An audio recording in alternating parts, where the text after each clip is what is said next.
It's a sense, like a renewed sense of purpose. And it's really a phase that women should look forward to and cherish. And it's been stigmatized for so long that, And so now I look at other women around me, I'm like, please don't wait as long as I did, because it's really important. But I was like, oh my God, what is the point of coming here? I was like, really you know what that is?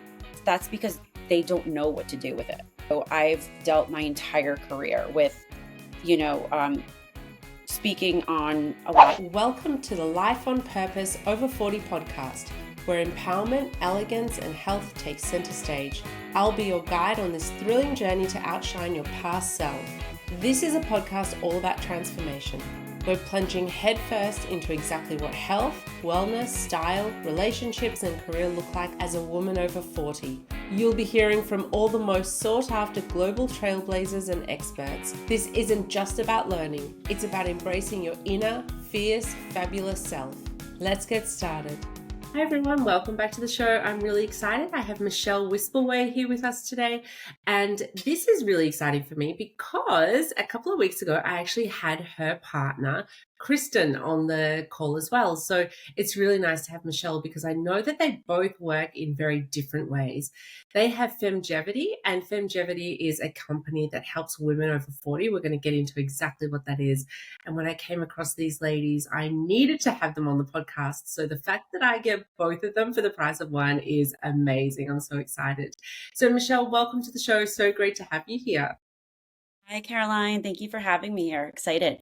Oh, I'm so happy. So you are doing amazing things. Yourself and Kristen are doing amazing things with Femgevity. And I do want to get into that because I am blown away with what you have both created.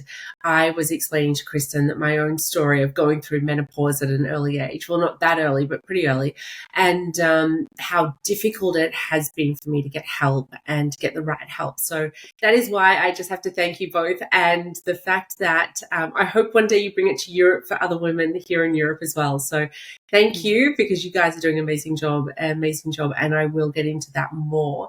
I want to start off by asking you, Michele, what is it that brought you to where you are? What is it why did you start Femgevity and why are you doing what you're doing? Yeah. So I've actually always kind of carved out a niche within the healthcare sector of women's health. And it really helped me to just align with the health services and needs and expectations that our healthcare system has and does not have. And that's what really kind of helped me to spearhead with Kristen, where it was the birth of Femgevity. And I also have my own personal story with my mom, that she passed away at 51, where she was, told that there were menopause symptoms from spotting, and it actually turned out that she had cervical cancer. So I have my own personal mission as well for women to be educated and have community and understand more about like what's going through their bodies as they're aging. So there's different varying factors there.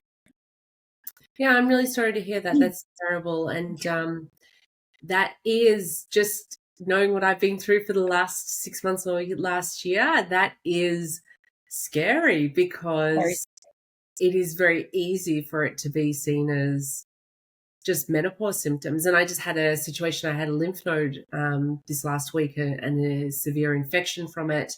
And the doctors were asking me, what are your symptoms? And I said, I'm going through menopause. I don't know. My symptoms are all menopausal. And I don't know if that's what it is. Like, I don't know how to separate those two things. It's really difficult. Yeah, because menopausal symptoms overlap into a lot of different things. And I actually had a hysterectomy too, which was another major component to, my mission behind Femgevity as well, because, luckily I was able to keep my ovaries, but, your uterus is still a major estrogen receptor. So I was also like, if I'm as young as I am to lose, my uterus, and I need other women that aren't as educated in women's health to really understand what you do to take preventative, because women that have hysterectomies, even when you keep your ovaries, they're still at a much higher likelihood to develop into perimenopause sooner. So I have a lot of personal things that inspired me. Yeah.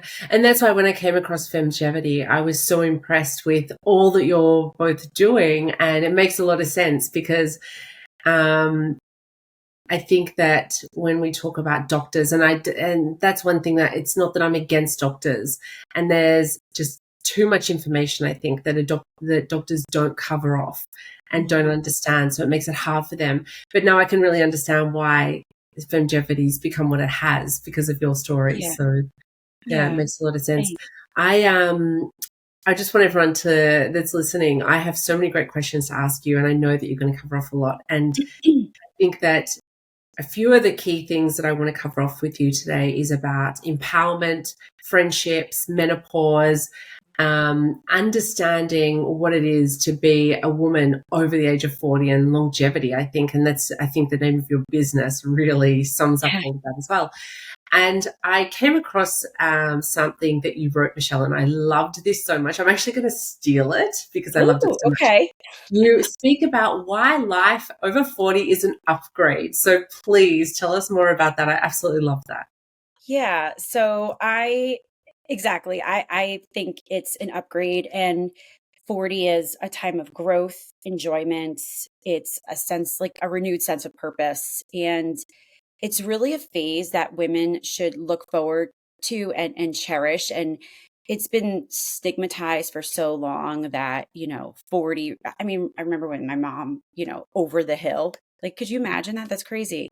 Being someone saying that to you now, but it's like they have increased self-knowledge and confidence and understanding.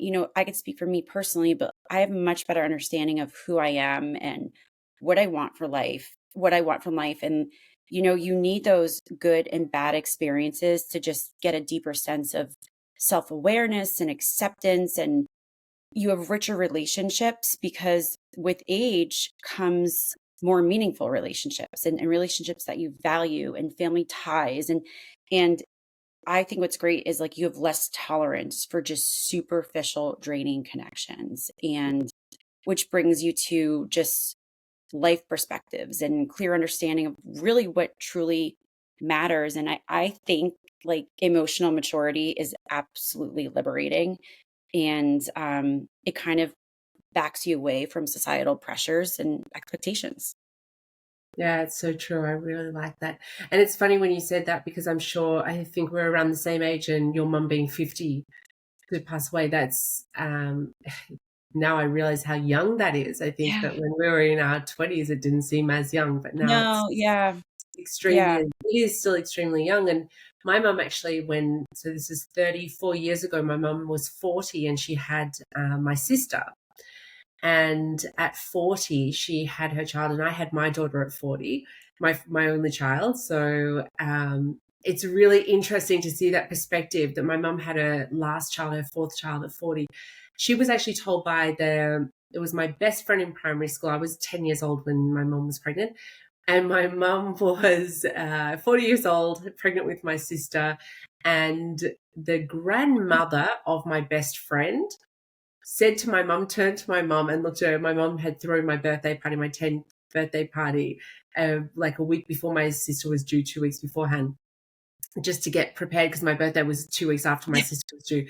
And so my mum had this party. She's extremely pregnant, and the grandmother turns around and said, "You're just crazy. I cannot believe you were stupid enough to get pregnant at this age." And the grandmother was about 10 years older than my mum. So my mum was already an old mum, having me at 30. And so the mother of my best friend would have been in her like early 30s. So the grandmother was only like maybe 10, 15 years older than my mum.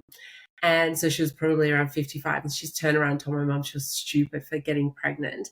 And my mum came home that day and she goes, "I'm never speaking to that family again. Like, I'm just never speaking to them again." And at the time, I was sort of like, yeah, but no one's having children at that age. I didn't care, but I sort of was like, yeah, I can understand. Whereas now it's like, oh my God, like I had my child at 40, and I sort of feel like it's like you Yeah. said, it's an upgrade. And I feel like I'm much more capable to have a child now than I would have been at 20. Exactly. I know I am. You would be much more relaxed. You would make much better decisions. And you probably wouldn't be so freaked out and helicopterish. I mean, like I know I was about certain things. Like, fine, you want to drop the marshmallow on the floor and eat it? Go for it, like Yeah. um and with age is wisdom. And it's funny because 40 now, some people are just getting started. I had most of my friends, their third was when they were 40. Um and it's I'm 42, and I always joke to my husband because I always wanted a third, but he didn't. And I'm always like, I don't have a uterus, but I have ovaries, and somebody can carry our baby if you want. Yeah. I was like, 42 is like still not too old to have a baby. It's just getting started, Yeah. and we can afford the really expensive strollers now. Yeah. Yeah, exactly. It is really interesting because I really do think, and I think anyone listening, I think the first thing that we have to understand as women over 40 is life does begin now. So if you're in a situation where anything that's going wrong, it doesn't really matter what it is, you can start again today and have no problems. Like when I started speaking to my new therapist, but I've been speaking to a therapist for a few months. And I spoke to her 2 days ago, and she's like, wow, she goes, something's like happened and you've just changed. And I was like, she goes, when I first met you, you were so different. I said, yeah, I was going through such terrible perimenopause symptoms Mm. and going through such a terrible time period. I was. And I said, I told you that when I first met you, I wasn't myself. I knew I wasn't myself. And I've come out the other side so much better. Like, not only the symptoms have gone away, but I'm so much clearer and so much more focused and so much more put together. And my head is, and I've always been a very successful and strong person, but I'm 10 times better than I was 6 Yeah. months ago. 10 Yeah, that's times amazing. better. Yeah, I definitely Congrats feel to you. different. That's really nice to hear. Yeah, and I think that anyone can do it. And I think it's just about taking that spin and saying, like you said, it's an upgrade. Like, look at it. Not I'm 40 or I'm 45 or I'm 50 and I'm going through all these terrible things now. I'm 40, I'm 50, and I've got a chance to start again. It's a completely new narrative I you have get a to write. baby. Yeah. Yeah, fantastic. So we're talking about being in our 40s, but what do you think has changed? What do you think, how do you just find success compared to your 20s? So I think a lot, yeah, so I think one of the biggest things that would just I think success in your 20s was just rushing to make more money and getting a higher position. And now it's about networks and relationships that you've made and you've kept, not just professionally, but also personally.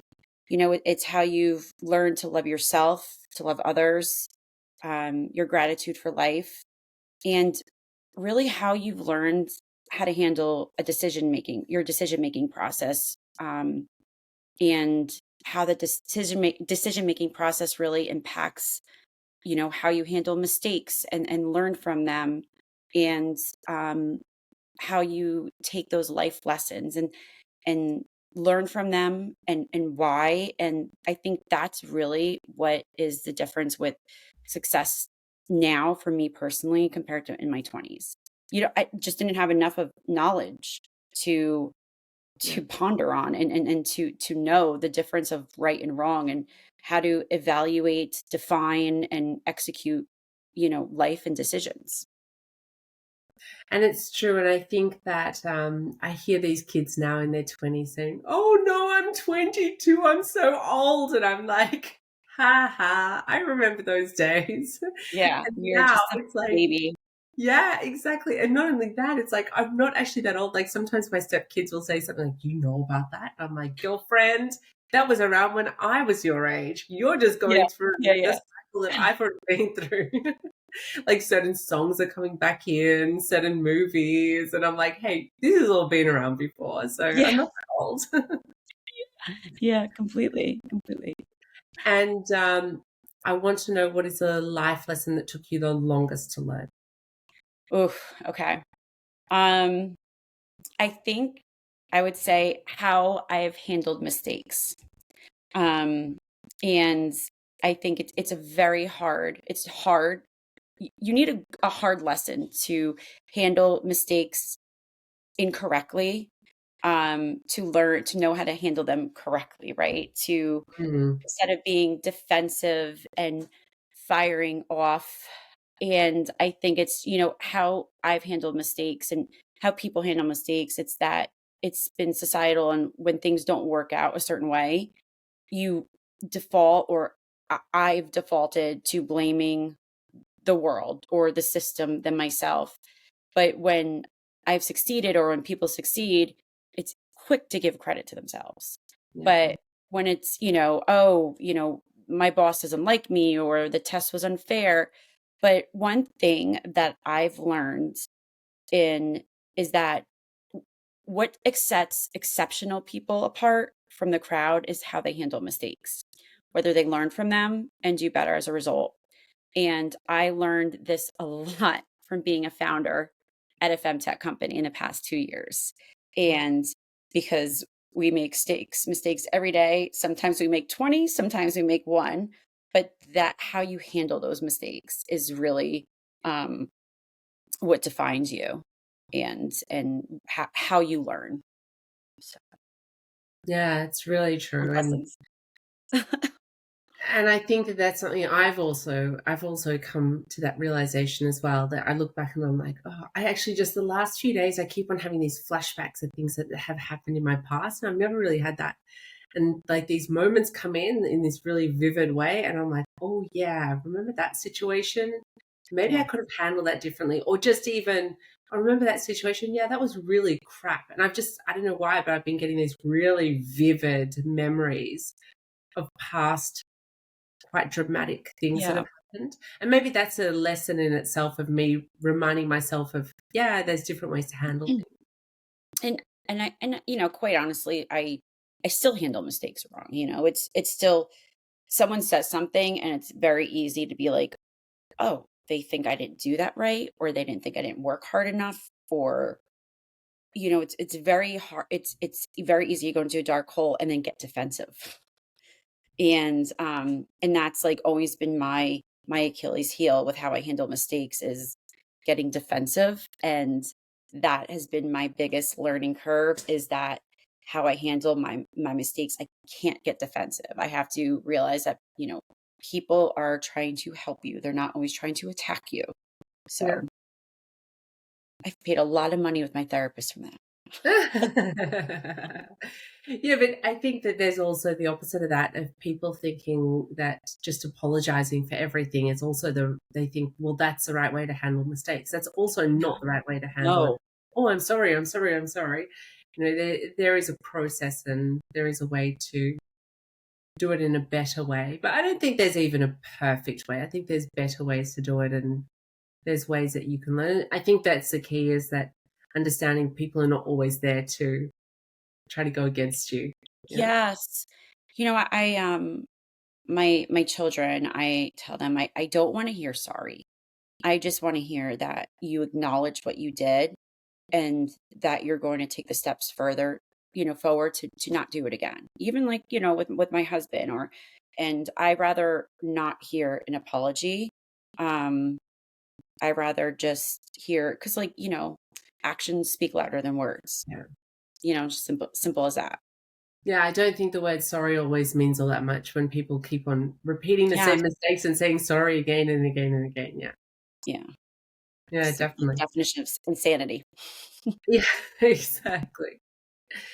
And how have relationships, both platonic and romantic, evolved in your 40s? Yeah. How long So have you been married for? oh my God, did I just celebrate 15 or 16 years? I think I just celebrated 16 years. It's so bad. So my daughter's birthday is on our anniversary. Oh, So ever since she was born, she's 10 years old. Our poor anniversary is always taken aback for. yeah. But my husband's really good. He always like, he knows the year, he remembers, and I'm like, oh shoot, I was, planning the birthday and getting Addie gifts. But yeah, we just celebrated 16 years. So yes. Fantastic. You've got a um few years of experience when it comes to relationships. Yeah. So my relationships have definitely evolved. The way they evolved, excuse me, both platonically and romantically is just raising my standards that I hold myself to. And I really have seen it for myself. And I know people will disagree, like, oh, they seem like you're like looking down upon people or, snubbing. But I just see it as a practical way of looking around at the people and practices that really pervade my day to day environment. And I compare it to, epigenetics influences your longevity. Well, it also does for your relationships. And our surroundings influence us, both physical environment and the people around us. And, I just feel that we unconsciously become what are we are near. So if you work for a jerk, you're going to become a jerk.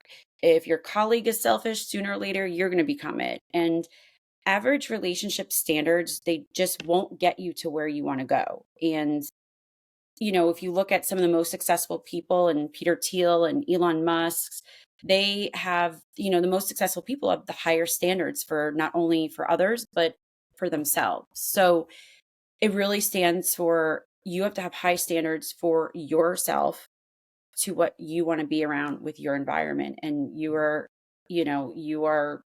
breed your environment. And that's really how I've dealt with, my relationships and getting positive people around me that I thrive around. And it's taken, and I'm still working on it. I'm 42 years old and I'm still working on it. And I'm still weeding through, good friendships and bad friendships to figure that out. Oh, do what I did. Just leave the country and then you got no problems at all. I And would then love when that. you get to the next country, then move on to the next country. And then you just, that was actually a really good way for me to get rid of a lot of people. So I left Australia when I was 31, something like that. And I was actually thinking this through and I realized that I got rid of a lot of people the easy way because it was just easy to disconnect from those people.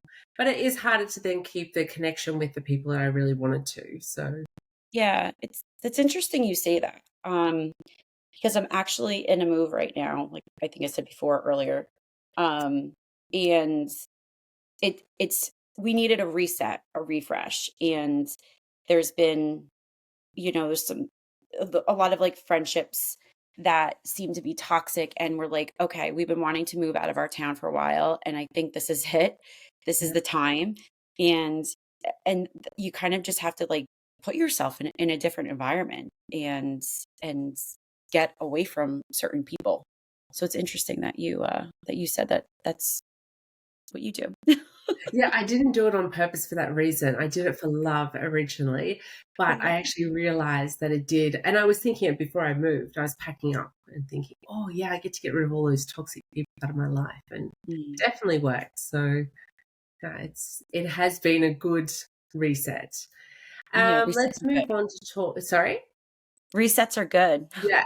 Yes, I agree. I'm the queen of them. So I've moved countries a couple of times. So yes, I do that. No, but it's I don't just move a town. Yeah, I just move a whole country across the other Yeah, side of the world. you take really big steps. Yeah, exactly. Let's talk about your business because I think that that's something that you're definitely someone that knows a lot about menopause. You know a lot about longevity. So I just want to know about what's that link between menopause and longevity because I myself am doing everything I can to live to 101 to see my daughter's 60th birthday. So that's my goal. So I'd love to know more about longevity now that I'm going through menopause. Yes, we love longevity. And menopause is longevity's kryptonite. And one of the things that's so different about Femgevity is because we have this longevity integrative approach where it's just not focusing on some of your perimenopause, menopause symptoms, but we look at everything from a whole. And what's interesting is women experience menopause for 40% of their lives. And it's more than just changes in your reproductive health. Our hormones shape the length and quality of our life. And it's by learning more in the deeper story of menopause, we can equip ourselves with the knowledge and how to make choices that really nurture our health for years to come.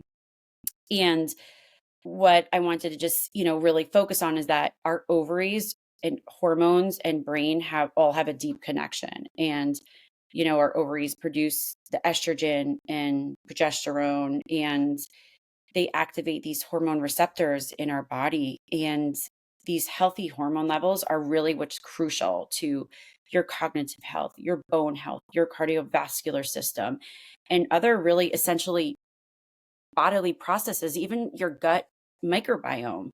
And fluctuations in these hormones cause decline in our ovarian health, and cause the symptoms of menopause. And it's a cascade of negative effects of years down, after your menopause, after you're out of menopause, if you don't take care of them now. And in the years following menopause, our bodies adapt to the lower level of hormones found, and that's what will have the impact on your longevity, which will be irreversible. So there's such a huge need for women to be educated on the longevity component of menopause. Okay, so give us a couple of tips of, especially me, give us a couple of tips of what we should be focusing on, what we should be doing. What are some areas that we should be thinking about, whether we're actually already starting menopause or not yet, if you're fortunate enough not to be going through it yet, but also the people that are already in it. So are there different things that we have to think about at different times, like if we haven't thought about it before? Or do we just all need to start from the same sort of place? A couple of the pillars is, aside from, your hormones, that's a given, right? We had to test those, but let's talk about your cardiovascular health. So you should be aware of your cholesterol and your LP little a and your LDL and your APOB, because as you go through menopause, those levels rise, and it's good to know them even like up front in your perimenopause years, to know what your optimal levels are, right? And where you should be. One of the other things that you should really be focusing on is your gut microbiome health, because your gut microbiome and dysbiosis, things that also affect your estrogen levels. And actually, a lot of women with their gut dysbiosis, or a lot of people have H. pylori and they don't know, and that actually affects brain fog and cognitive issues like that. I know personally because I had that not too long ago. So that's another big pillar.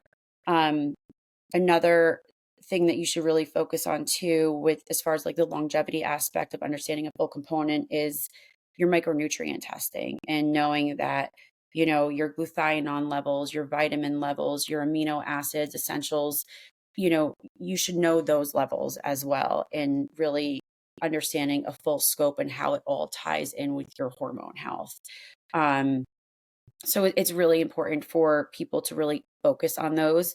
And we even have a lot of women that we send for food allergy testing too, because a lot of the food causes like they're allergic to, and they're inflammatory markers for them. And it helps they have a lot of trouble losing weight even on the hormones sometimes, because they're eating foods that they shouldn't be eating. And those are big issues too for your longevity. If you're, eating quinoa, and that causes a lot of inflammation in your body. No, everything you say there is fantastic, because I think that these are all things exactly. I had quite extreme perimenopause symptoms. But I also started off with SIBO, so I already had stomach issues for 20 years. So then that just sort of got even worse. I had a situation where I got all my blood tests done, and I didn't get around to getting my vitamins. She gave me a list, and she said vitamin K and a few other things were really low, and I didn't get around to getting them. And it's been like 4 or 5 months, and I just haven't gotten around to it. And then I started getting these massive, I've still got it now actually, really, really dry skin on my hands, on my feet, like Wow. my hands. I don't know if you can see it. I don't know if I want to show it. Yes, I actually do see that. Yeah. Yep. And that's actually coming down. So it's been way worse. My feet were completely cracked and open and everything. And I finally was like, okay, I better get around to getting those. I was trying creams, everything Yeah. was happening. And I finally started using vitamins. And I got the list of vitamins that I should have gotten 4 or 5 months ago. And I find it's calming it down now. So I think that my vitamin level, she said that it was really low. And I got my hormones, but I didn't get all the vitamins that I should have taken care of. So Yeah.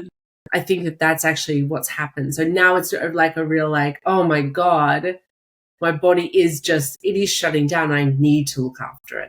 Yeah. See, so it's that's amazing to hear. Like, you understand that you could, if your doctor just ended at your estrogen, progesterone, whatever it is else that you're on, you still wouldn't feel optimal because you have these vitamin deficiencies, and it's so important, and it all connects together.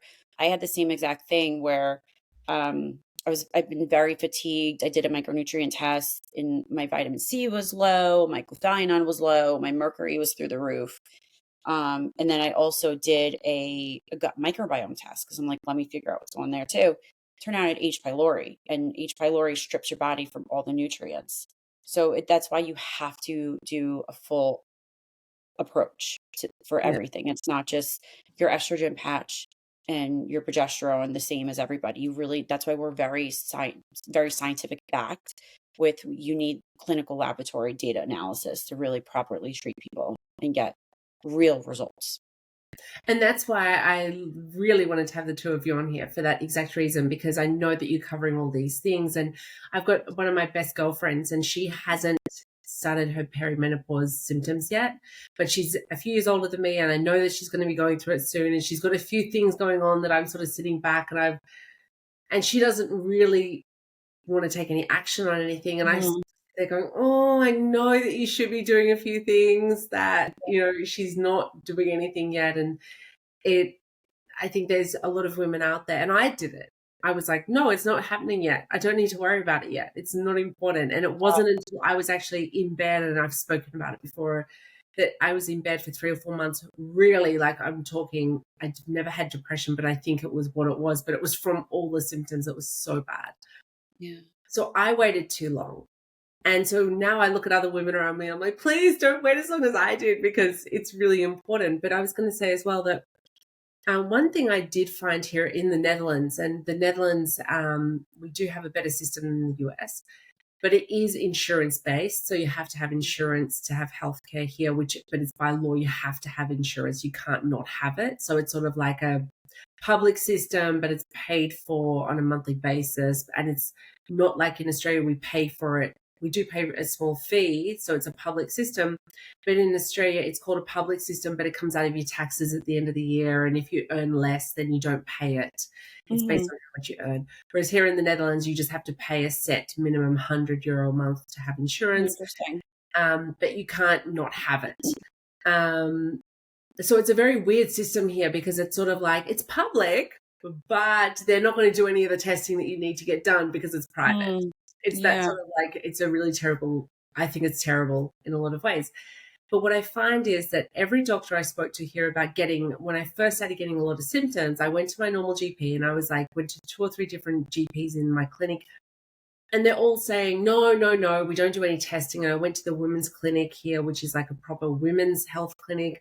They don't want to do any testing. They didn't even want to do my hormone testing. They didn't want to check my estrogen. They didn't want to check my any of my hormones. And they just gave me HRT medication. And I was like, do you want to test my hormones first? No, we're not. Like, we don't want to.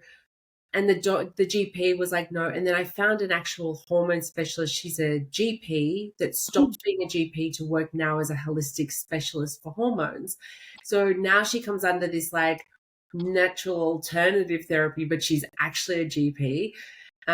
So then all the GPs look down on her. But she did all my testing. She's like, yes, I'm going to test everything. And she's got the same sort of theory as you have as well. And the GPs don't like it, because their theory is, by doing a blood test, any of these blood tests, all they do is give you a snapshot of that day, and it doesn't give you any information for the rest of the time. And I was like, yeah, but at least I know something, is the way I see it. So do you have a theory on that, where like the snapshots of information that we get, how good is that information for? So that sounds like the US healthcare system, that it's so broken that, well, let's just treat when there's an issue, right? Let's just treat when there's disease. And my background is diagnostic lab. So I've been, Quest and LabCorp and other regional labs. And I'm such a big advocate that in order to properly diagnose and treat, you need to know what's going on inside your system. And you do hear sometimes that physicians that are not trained, that are not menopause specialists, will say, "Oh, it doesn't make sense to treat your hormones because they fluctuate throughout." But that's not true. You test your hormones during specific times of the month, and that gives you a really clear picture of what your baseline is. And as far as even testing for metabolic and cardiovascular and genomics and things like that, that doesn't just give you a snapshot of that day. That tells you everything. That tells you what's going on. And that's why it's, so important. And even, people that have major weight loss or have diabetes and they lose weight, and you want to test them, yeah, for that time, and then you come back several months down the road to see what's going on. And it's so important, because if you're not testing your lab values of what's going on inside your body, how do you know that you're getting the right dosage of your bioidenticals, your statins, your thyroid medication?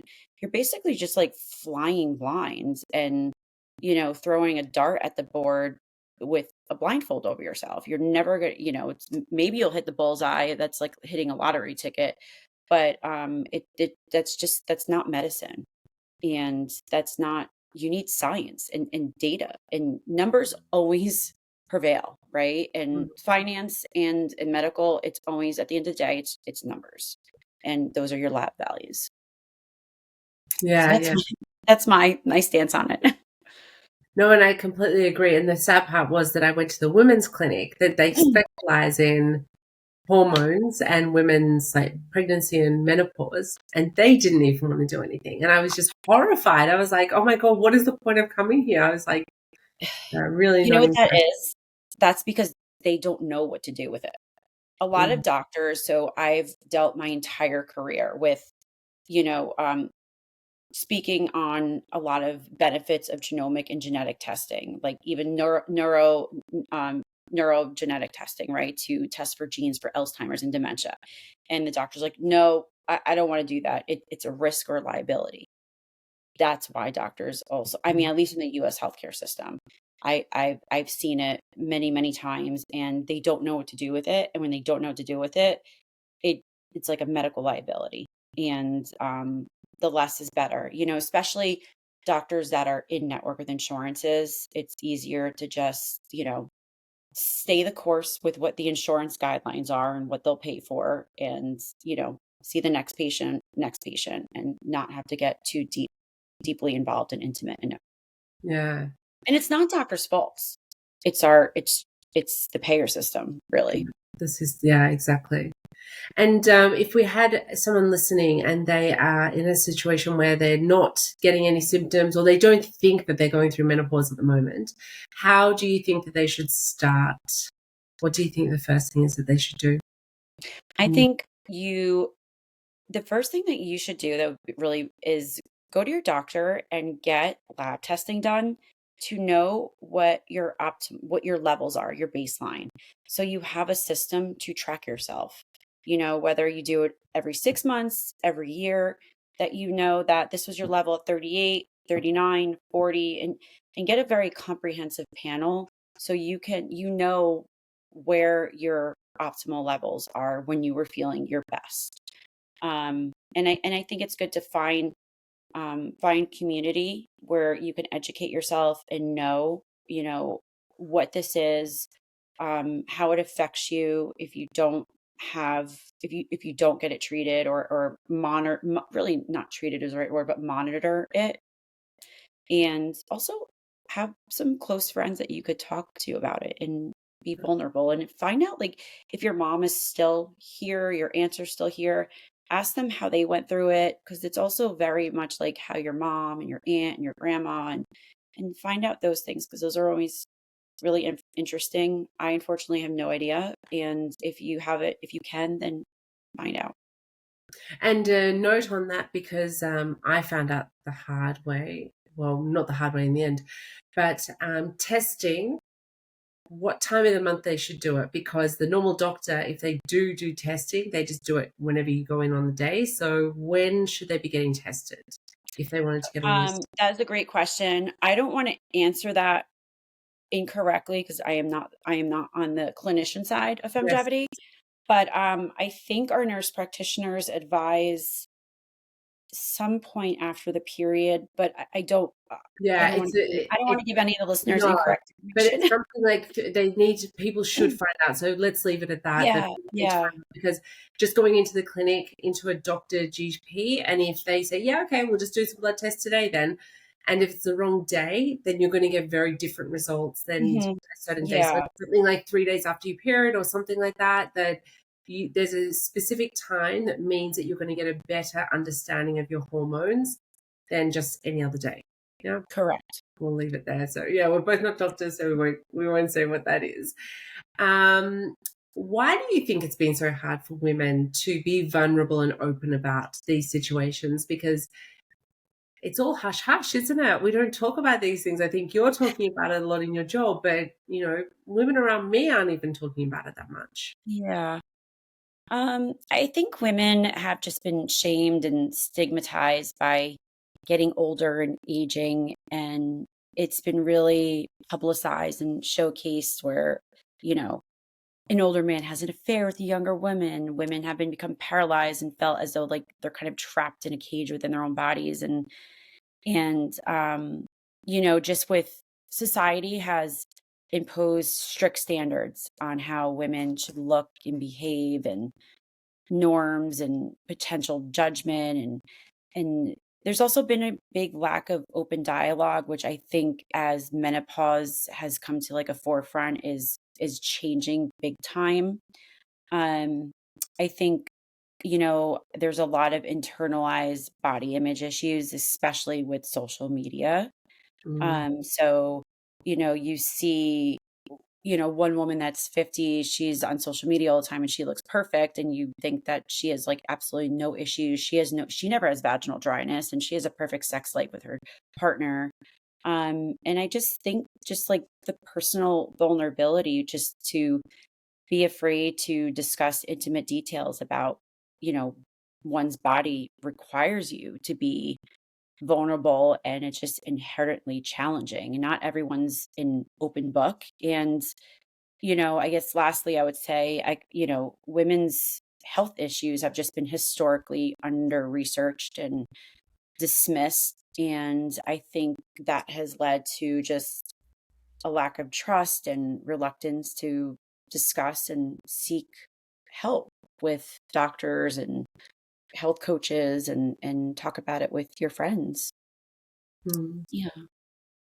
It's sad, but let's change that. You guys are definitely changing it, so I'm Yes, really glad we about that. are. Then bring Yeah. it to Europe. Bring it to Europe. We need it as well. And Michelle, I just want to touch on what you're doing at Femgevity, because I said this when I had Kristen on, and this is not, you guys don't ask me to say this, this is just completely from Oh. me 100%, is that I know how much money I have spent to get, because even though I've got insurance, I've still had to pay for things Mhm. out of pocket myself. And I know how much money it adds up to get everything organized. I'm very happy I did, and I do not regret any cent I've spent on it because it's definitely helped me. But what you're doing at Femgevity, you've got these amazing packages, and I can't remember off the top of my head, but when I first looked into what you guys are doing, um, the packages that you offer, you really have got a concise package for people to purchase a lot of help at different prices. Mhm. And I think that is amazing. So I really want people to understand what you're doing and why you're doing it. And that's why this is not about getting you on to make people spend a lot of money. I think that you're doing something that's um, so beneficial, but also at such great value for people that they can get a lot of help with you. So can you tell us a little bit more about Femgevity and what you're doing there? Yeah, so we have a couple different tiered packages. We have Essential, Premium, and Plus, and our Essential plan is for the states that we're not in yet. And we'll do lab review, treatment recommendations. We'll consult with their provider on what we would advise. and we still have ongoing monthly support. And really our most popular package right now is our premium. And that is in the states that we're in, and you get your unlimited support, really concierge type support with your nurse practitioner. Your prescriptions are included. You have your personalized treatment plan. You have your unlimited text messages, phone calls, emails. You have your health coach. You have nutrition recommendations, diet recommendations, and really there's some mental health coaching thrown in there too if some women want it. And our top tier plan is our plus plan that we're actually going to be rebranding to our health executive plan. And we're going to be changing actually where it includes up to 4 longevity tests a year, which is your gut microbiome, micronutrient, your genomics, which is like your genetics, and allergy testing. And that is really your longevity plus plan, where we're really going throughout the year and helping you fix and prevent different ailments in life to live a longer, better, healthier outcome. And those are our plans. We make it pretty simple and straightforward, and they're a monthly ongoing subscription. We do allow women to cancel any time so they don't feel pressured that they're, stuck in this. Yeah. And No, it's a it is journey. amazing. And I have to, I cannot stress it enough, because everything that you offer in those packages, and you can't do it for me here in Europe, which I understand. Mhm. And that's why I keep saying, bring it over here. But everything that you offer, I actually, before I met either of you, I actually went ahead and did all of those tests myself. And I had to go to different companies to get all of those different things done. And all the different companies, they've got different processes, different things. Didn't even know. I had to learn about what to find out myself. So it was well before I met you two that I had to go through that process of learning, like, oh, maybe I need this, maybe I need that. So I got all the tests. But you actually offer all of that in one package. So that Yep. is, Yeah. I don't want to sound like I'm doing a sales pitch, because I'm so not. Thank you. It really is. It's outstanding. I think that what you do have that, the whole package for people. And knowing what I've been through, I know that it's definitely worth it. It's definitely worth having that information. And even just like showing my hands, yeah, just if I didn't have my blood test done to know that I needed vitamin K and the other vitamin E and some other things, I wouldn't be repairing this as quickly as I am. And even like I had this thing with what's called a lymph node, and I explained it to that doctor, and she's looking at me like, oh, I don't know anything about that. And I'm like, don't worry, I'm already on the vitamin, so it's fine. But yeah, so you really offer that full package, and I love it. I think it's fantastic. So congratulations and thank you for what you're doing for women. Thank you. That's wonderful. So I'm going to put all your information in the show notes as well. So people can get in touch with you, Michele. They can get in touch with Kristen as well. They can also just get in touch with your team and find out more and get some more information. And at the very least, women need to get out there and start looking after their health as best as they can. Not even better, but the best that we possibly can for ourselves. Yes. Yeah. And I Absolutely. always finish up, I want to know 3 tips that you give for women. Any 3 tips that you can think of, maybe something you've already mentioned, but 3 things women should take away and think about doing to look after themselves. This is a good question. I would say be vulnerable, and be confident at the same time, and resilient. I know they all sound like an oxymoron put together, but it's a really good combination that makes you like fierce. Yeah, I love it. Yeah. I love it. I love it. I've already said so many times I would never be able to choose. And every single woman that's come on that I've interviewed has always given me 3 amazing answers. So I write all these things down. I'm like, okay, this is it. This is this week's jobs that I have to do and look after myself. So thank you. That's wonderful. Michele, you have been amazing. So thank you for joining us today. It has been great having you here, and you've given us so much great information. So thank you. And upgrading our lives. That's what we're all doing now. Thank you for having me. This has been lovely. Oh, wonderful. Thanks, Michele. And thank you, everyone, for listening. Until next week. Bye.